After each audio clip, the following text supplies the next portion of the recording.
bakunzi ba Linux TV ndabahaye mwaramutse abandi mwiriwe bivanye naho muherereye nandi ndabakumbuye cyane iminsi yaribaye myinshi gose hama nkuko mubizi uyu munsi turi mu kiganiro kazi ni kazi ndababwira ka briefing gatoyi muca mwumva domene tugira tujemwo musanzwe muzi yuko ikiremwa muntu wese si n'umuntu gusa n'ibikoko kugira bibeho ifu yuko bifungura hama rero hari akantu kabirya k'abanyafrika turakunda ukuntu turyoshe utuntu turyoshe hari igihe usanga tutari twiza ku magara yacu mugabo turyoshe hari n'ikindi gihe usanga ari twiza ku magara yacu rero uyu munsi ndi kumwe n'umutumire ngenda mu akanya yidondore atubwire n'ibyo akora kugira ngo mushobore gutahura neza hama ikiganiro kibone gutangura mushinga ntaye mwaramutse mwaramutse cyane murakomeye ni amahoro yego cyane mutwidondora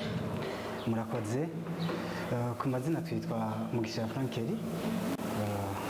twaba twakurikiranye ibijyanye no guteka donc guteka ni hôtellerie umva biraza kujyana n'ingenzi igisata ca hôtellerie et tourisme cyane rwose rero muri icyo gihe hanininya je nashoboye kwifokasinga muri hôtellerie niho navuga yuko umwanya munini niho udusanga avec la tourisme plutôt la tourisme biragoye umwanya ubana mutonya kandi ivanye n'ibyo igihe turimo tourisme ntiriko iratumutiva cyane ariko jewe avec la cuisine ça va yego muri make numva ko ari ibyo yego Franck turumvise yuko ari ibyo mwize mbega mwavyize muri secondaire canke muri université secondaire twashoboye kubikurikirana guhera mu 11 gushika mu 13 yego université nturashira ko turabuza akanya gatonya ubuzima ariko hari ahantu bavyigisha birahari cyane okay Franck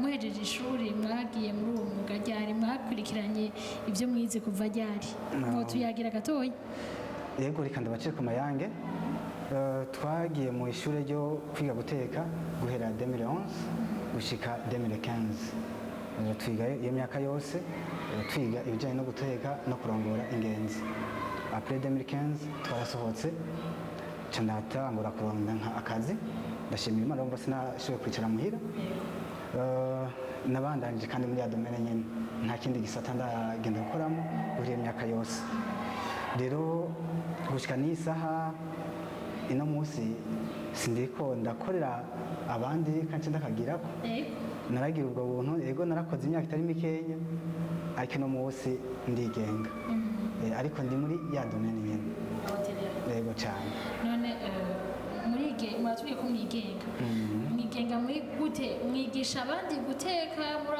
umwarimu canke nawe murateka donc babita ngo abatraiteur canke hari ahantu ufise igikoni c'iwawe tugusanga bimeze gute murakoze cyane ibyo nkora pardon ibyo mwagerageje kudondagura byose turabikora ariko reka tugerageze kubiha umurongo kugira ngo n'abandi batahure ibyo turimo ibyo ari byo kuko ku ishuri twize guteka baratwigisha n'ukuntu wakwigisha abandi no guteka rero jewe ndakora de service traiteur ndafise ikibanza turimo dukorera avenue d'Oroni ahanye impande yo kwa Ntiba turafatanye uvuye kwa Ntiba ucishika muri Galerie de la Fleur ukibona restaurant Bambino winjiramo indani ukaca usangayo Frank's Cooker Street Company iyo niyo entreprise dusanzwe dukoreramo nka twebwe ariko hari na cooperative aho nyene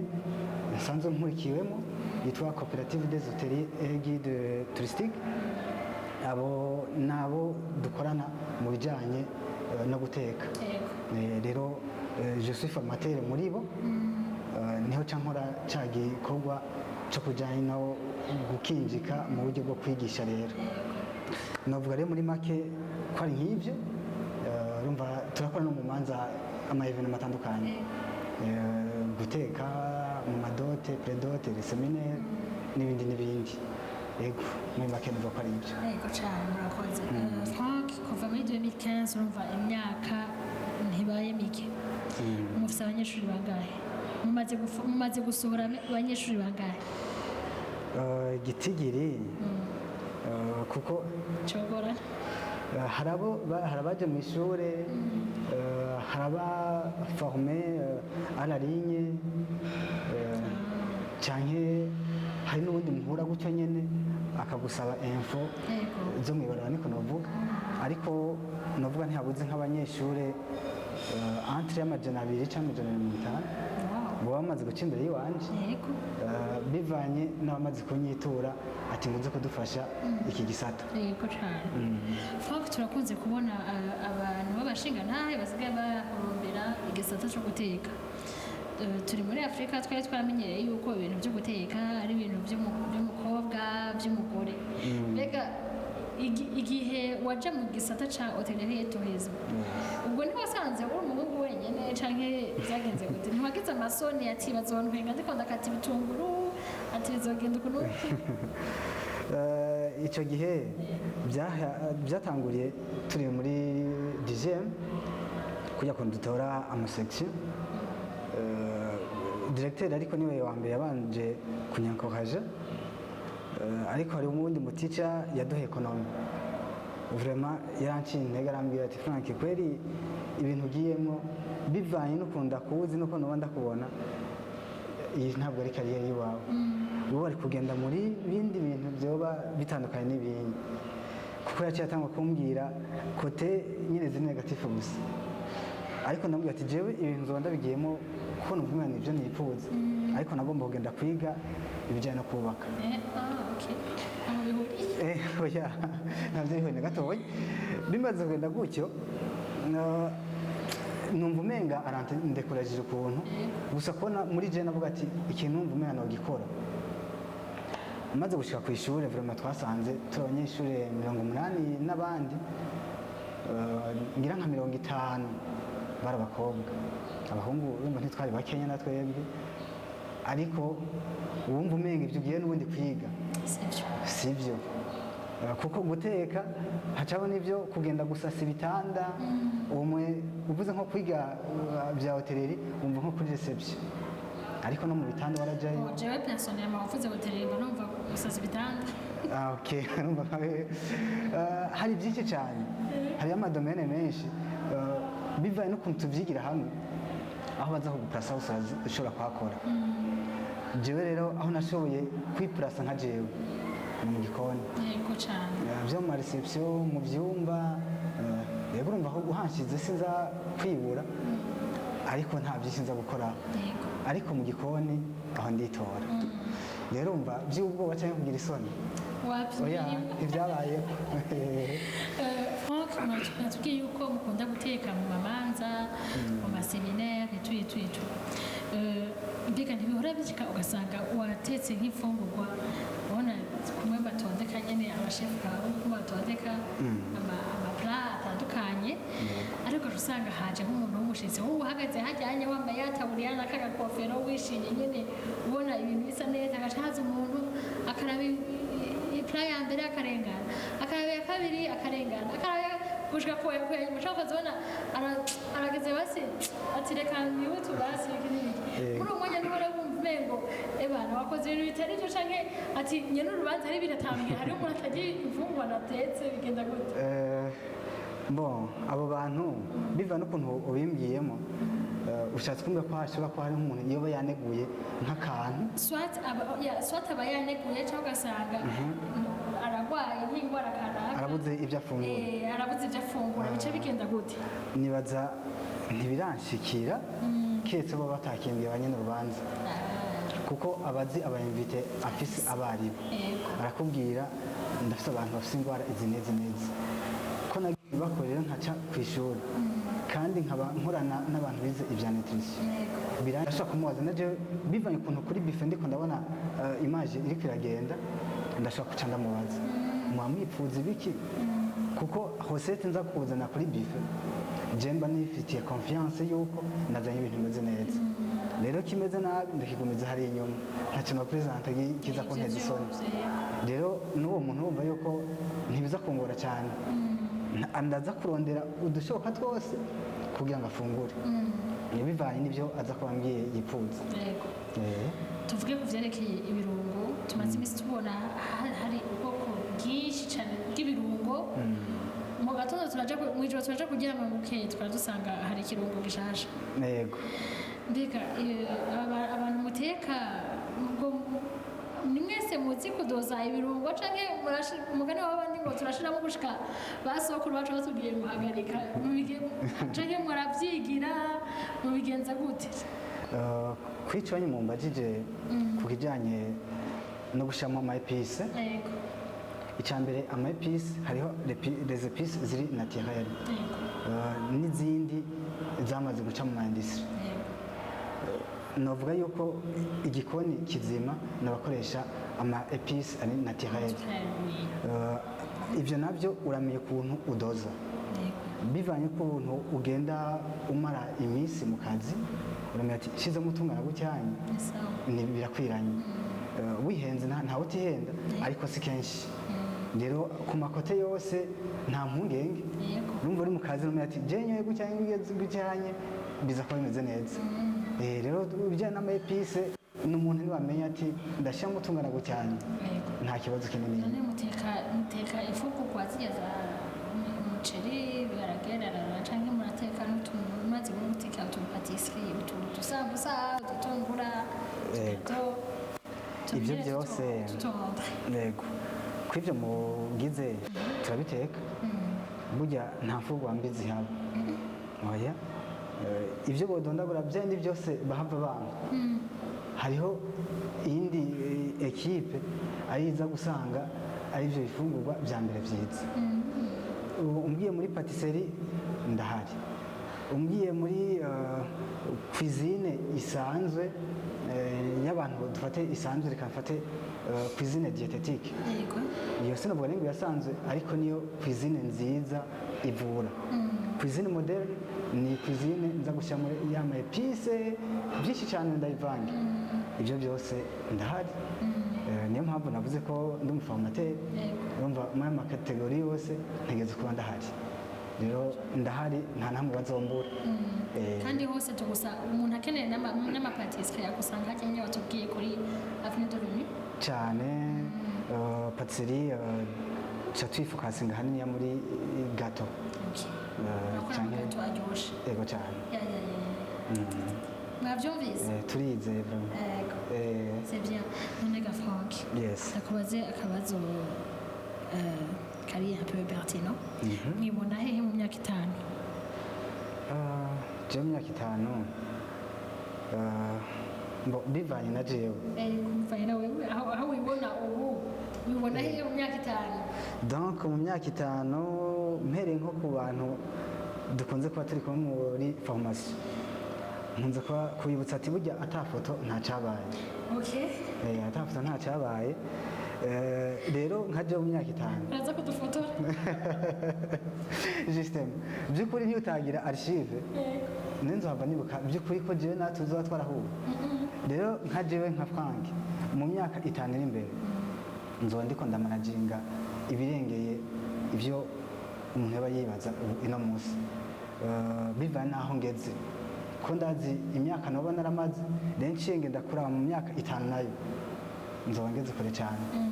Yego igikoni cy'u Burundi kizoba kigeze kuri etape nziza aho atazoba kigenda kuri foruno ngo nteke ariko ndinze mpaguruka ngo ngende guteka. Ni hakuya dufate perezida azoba hagurutse agomba kuvuga ijambo ahantu kanaka na jewe mu gikoni ntiyemeye vraiment naho hantu z'abandi.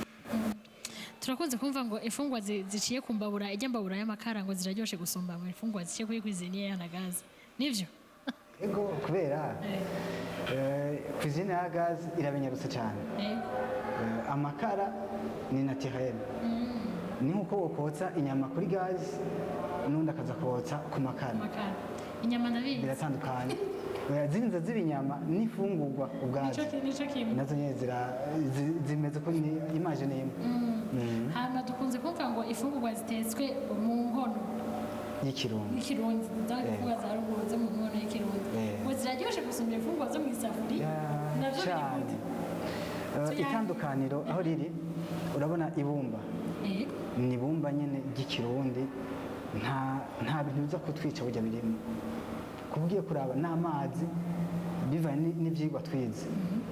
uza gusanga ibumba ririmo ubucekeri utuntu twinshi ukuntu urumva ibumba no mu buzima hari ibyo dufungura amarjive n'ayandi hari ubwoko bwinshi urumva ko ibumba rirafite akamaro muri twebwe alors que aya masafuriya nayo ni ibintu biri artificiel niyo wateka isafuriya irahera none uzovuga ko isafuriya yahereye muri indi yahereye muri wowe buke ugenda uragrata kujya turiko turateka ntihabura utuntu tugenda tuvako duherera muri zanja turiko turagira rero niyo mpamvu abantu bateka muri ziriya nkono n'abateka muri zindi ntibaramba kumwe n'ushize inkono ku mbabura imfungurwa zirasha canke umuntu aca akoresha amakara menshi donc ubuze ijya nkono yacu sinkunze kubona bayikoresha ariko inkwi zirakora cyane uretse ko n'amakara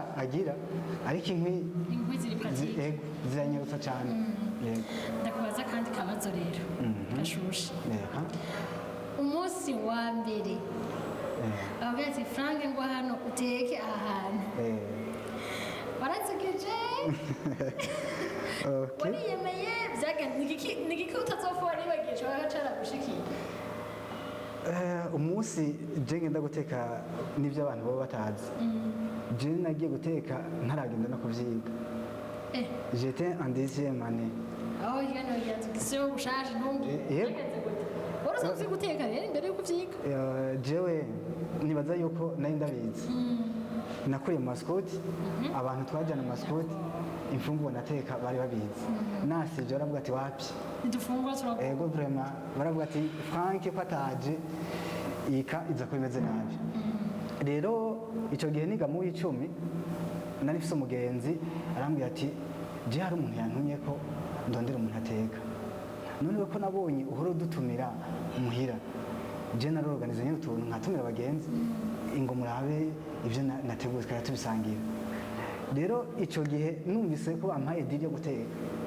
kwa rubanza kandi hosete bambwiye nta n'umunsi n'umwe nebwaye nta narinzi yari hosete ntazi by'ukuri ribaye ijya mbere bita ratatouille ni iby'amaregime bivanze bakingiye none je naza kubitegura gute ariko umufrere arambwira ati je ibintu barambwiye babitegura ukuntu nuko ati ndabizi ntuza kureka kubitegura uko wowe waratumva ku mazi gusa nene bwabitegura no ku matwi ntabyo narinzi vuba byari rya mbere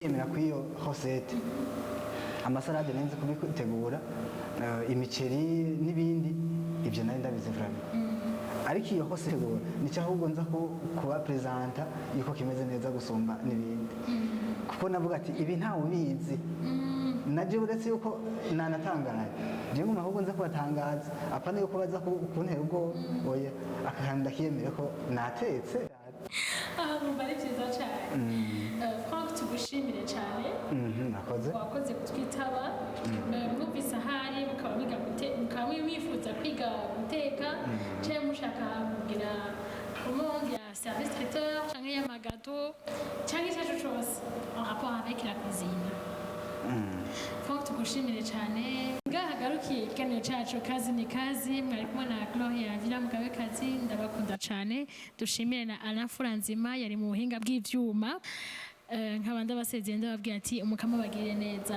murakoze bakunzi bacu ubonaho murabona ko twishikiye kuri terrain turi kumwe n'abakozi batandukanye ngaha ariko Franck agira twereke aka hosete gatoyi agira dutekere bon jewe sindi cyane mugabo ndabona utanakagira duke ngira aza kunkosora ndabona magi ndabona umukate ndabona sosoja iyi ni monte oya on appelle ça basilic nakonzi iyi ni paprika yes iyi ni curcuma iyi ni poivre imeze gute poivre noir mutu origa nako nyine nakomenye hama nawe utarasoma cornichon cornichon nayo okay bana ngewe uyu munsi ndaza gufungura hanze ndabona amalasagne ndabona itomati na poivron ibyo byose ni ibintu bigira bije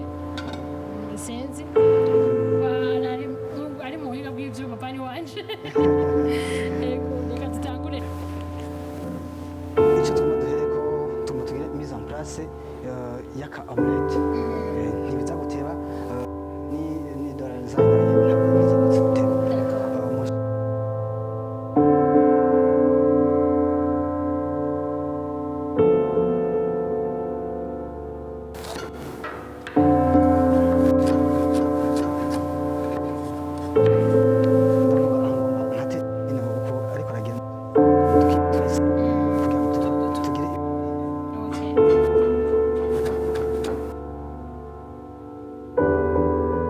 hoteli muri ko murateka none canke muca mwikata urumva kera muri hoteli bahora batwereka ikiganiro cyo gukinjika amara hakaba hariho abashinwa babiri bama bacisha bajya abashinwa rero nta gatoki kanyuma bafise ntabwo bafise waregeze kwikata ariko je ntibamenyeka ni normale kata zose urakoresha imbugita y'iwacu hajya ku isoko imbugita zose zirakebana zose zidakebana ntangere y'iyo nayo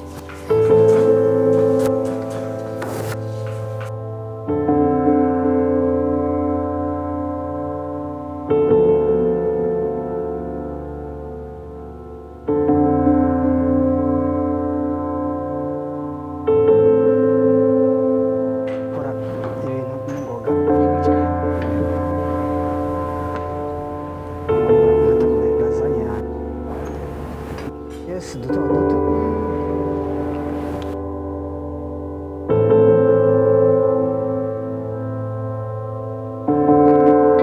iri muri karton bayigumye n'amaspaghetti juste muri amapati ayo mazi yari yarashushe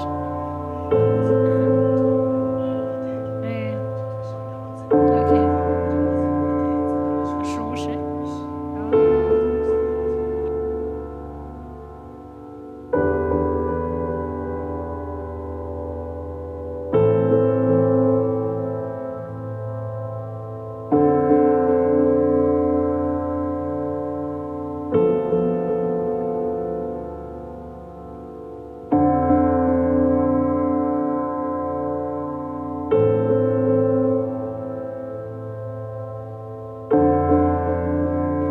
kazi gukaza yewe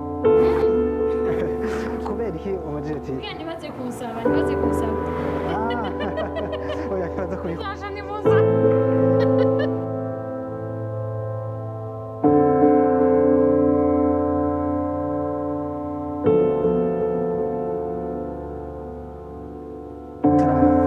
mucinja kuri foruno irya moshefu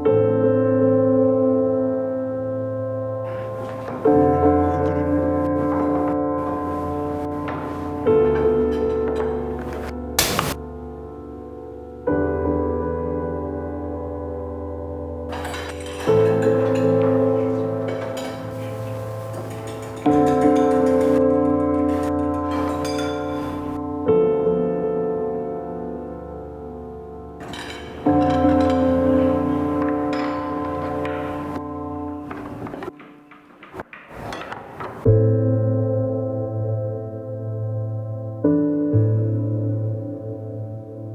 amatoyi okay kugira ngo muze gushobora kubona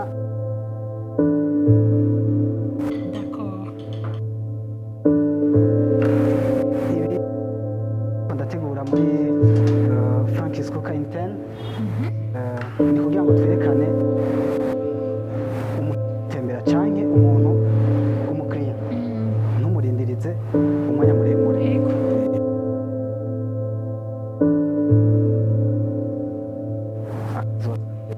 aje mvuye ku kazi dans 10 minutes nzobona bikinjiza cyane muhira yego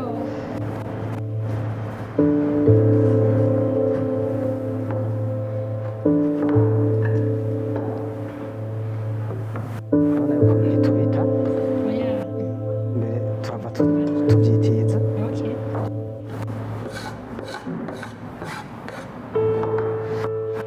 amaha nayo ngo bandayiyashe kugira ngo kwishiramo utu epise twanje mbega iyo ubishitse nk'utu epise ukatuburaho kwa siyoni hari iyindi soko yindi urondererako ibirungo kwa Kotebu.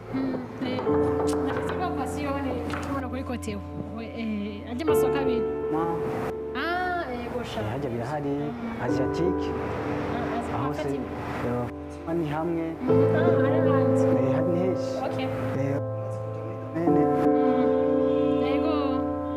Rero santarde tugenda kuri foruno namaze gushyirako ipano. Yego. Tuca dushyiramo amavuta dushyiramo Kenya